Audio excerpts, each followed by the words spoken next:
Merci Monsieur le Président. Donc, vous l'avez indiqué en introduction, la Nouvelle-Calédonie est un joyau de biodiversité. Et d'ailleurs, à ce titre, elle occupe la 3e place mondiale en termes de hotspot de biodiversité après Hawaï et la Nouvelle-Zélande. Elle a été reconnue par le label UNESCO depuis 2008 et nous fêtons d'ailleurs les 10 ans du classement d'une partie de nos récifs et de nos lagons au patrimoine mondial de l'UNESCO. Et puis plus récemment, c'est une partie de nos forêts humides en province sud qui ont été classées à la Convention Ramsar. Donc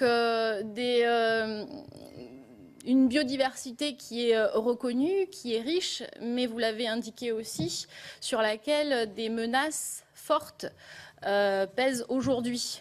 Alors il s'agit bien évidemment du développement économique qui en Nouvelle-Calédonie est essentiellement tourné vers la mine parce que nous sommes une terre riche de biodiversité mais aussi une terre riche de nickel et nous possédons 25% des ressources mondiales en termes de nickel, ce qui nous conduit à une économie minière importante. Et puis, bien entendu, le réchauffement climatique qui menace tous les petits territoires et pays du Pacifique et au rang desquels la Nouvelle-Calédonie est bien sûr, bien entendu, visée. Donc ces menaces, elles nous conduisent, dans un contexte un petit peu particulier, à développer des dispositifs innovants pour protéger notre environnement. Ce contexte, il est un petit peu particulier parce que, donc je l'ai indiqué, un développement économique tourné vers la mine, mais aussi un contexte social et culturel particulier. Nous avons des populations d'origine différentes, mais qui ont toutes un attachement très particulier à la terre, un lien très fort à la nature et à la terre. Et pour autant, malgré ce lien, on observe des comportements qui ne sont pas forcément en accord avec ce lien qui nous unit tous et qui nous rassemble tous en Nouvelle-Calédonie. Et ça a été clairement illustré par mes collègues au travers de la protection du dugong, au travers des déchets qu'on a pu voir dans les mangroves, au travers des incendies causés par l'action humaine à l'île des Pins. Et puis, à ce contexte économique et social vient se rajouter un contexte politique particulier lui aussi, puisque la Nouvelle-Calédonie, sur la compétence environnement, est totalement autonome. Elle peut donc prendre toutes les réglementations qu'elle souhaite pour intervenir sur la préservation de son environnement exceptionnel. Alors c'est un atout, mais c'est aussi un inconvénient parce qu'elle est donc en charge de trouver les financements nécessaires à cette protection. Et vous comprenez que quand on a un territoire aussi riche en termes de biodiversité, il nous faut trouver des financements très importants pour pouvoir protéger cette biodiversité. Et c'est une responsabilité. C'est une responsabilité pour les générations futures calédoniennes, mais aussi pour les générations futures dans le monde, puisque si des espèces disparaissent en Nouvelle-Calédonie, elles disparaissent de la surface de la Terre. Donc nous avons un défi important à relever et c'est pourquoi nous avons mis en place des dispositifs innovants. Nous nous sommes inspirés pour le projet qui va vous être présenté de ce qui s'est fait au travers de la gestion du patrimoine mondial de l'UNESCO. Donc en 2008, nous avons réussi en Nouvelle-Calédonie à porter un véritable projet pour la Nouvelle-Calédonie autour duquel tout le monde s'est rassemblé, toutes les populations, les coutumiers, les citoyens, les associations, les politiques. Tout le monde a su dépasser ses a priori et essayer d'atteindre le même objectif, la protection de notre patrimoine. Et à la province sud, au vu de la réussite de ce dispositif, nous avons souhaité le transposer à notre jeunesse. Parce que nous considérons que la jeunesse, elle est au cœur de nos priorités, mais c'est aussi la jeunesse qui va devoir ensuite prendre en charge ce patrimoine mondial qui est exceptionnel en Nouvelle-Calédonie. Donc nous avons créé ce qu'on a appelé le dispositif d'aire de gestion éducative. Alors qu'est-ce que c'est qu'une aire de gestion éducative?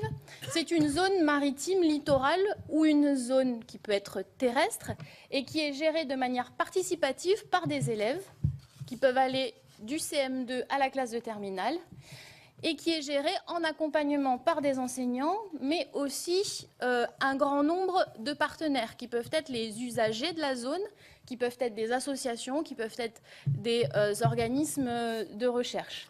C'est une véritable démarche citoyenne dans laquelle on essaie de faire en sorte que les élèves soient au cœur du dispositif de gestion. Le premier objectif, c'est de développer une conscience éco-citoyenne chez nos jeunes, et cela dès le plus jeune âge, pour qu'ils rentrent dans cette démarche de conscientisation des enjeux qui peuvent traverser la Nouvelle-Calédonie sur la thématique environnementale.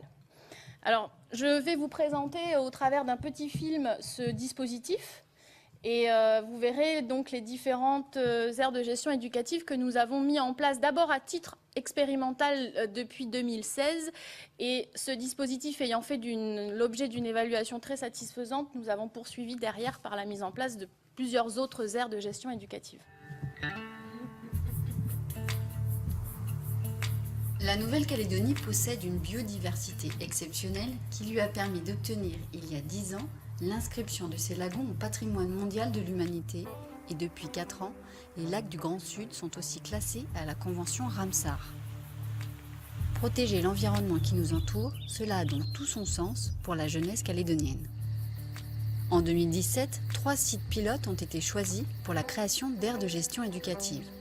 Le récif corallien de Ricody, situé à Nouméa, la forêt sèche de Cap Caméré, toujours à Nouméa, et enfin la mangrove de Boulari au Mont d'Or.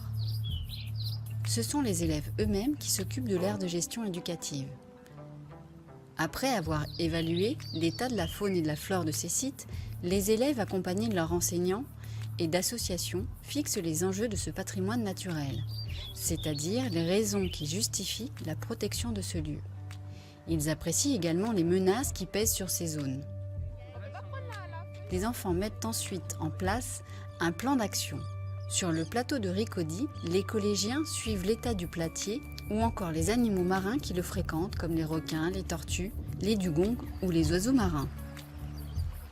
À Cap Caméré, les élèves ont inauguré en mai le premier sentier Bota numérique. Chacun peut désormais découvrir la richesse de la flore sur son smartphone ou sa tablette.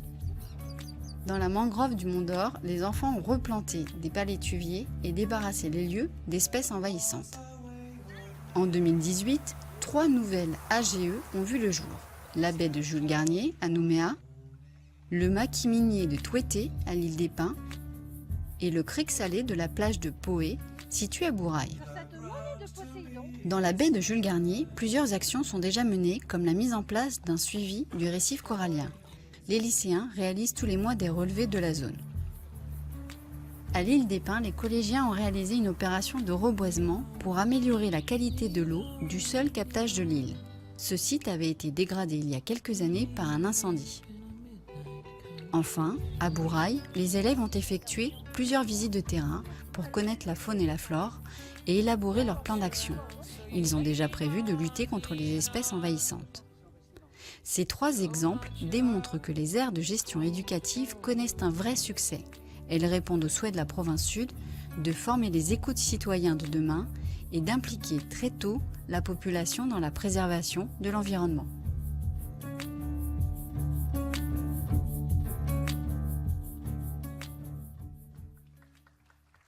Pour résumer ce dispositif, au bout de 2 ans d'expérimentation, on a pu, avec les différents acteurs impliqués, et il y en a quelques-uns dans cette salle, établir un cahier des charges qui nous permet de faire fonctionner ce dispositif. Il existe d'abord un comité de gestion qui est représenté par les élèves, les enseignants et l'ensemble des acteurs qui interviennent sur le site.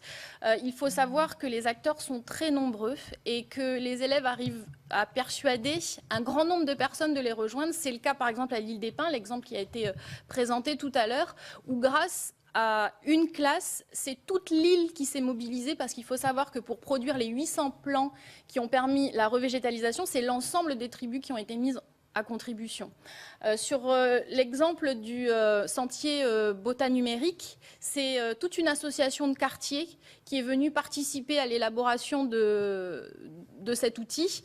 Et en ça, c'est une véritable réussite de pouvoir entraîner comme ça toute une population par le biais des jeunes.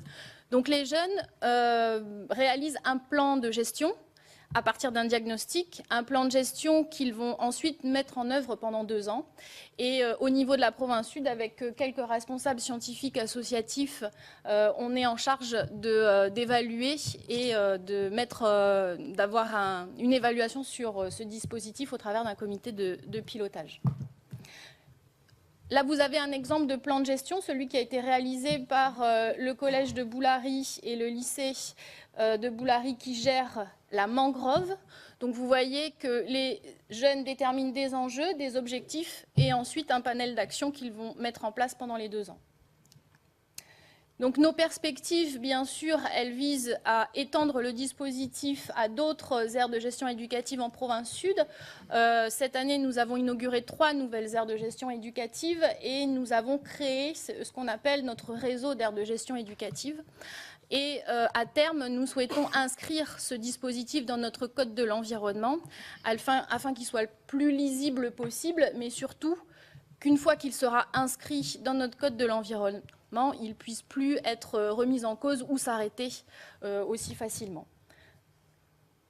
Voilà, donc je vous remercie pour votre attention.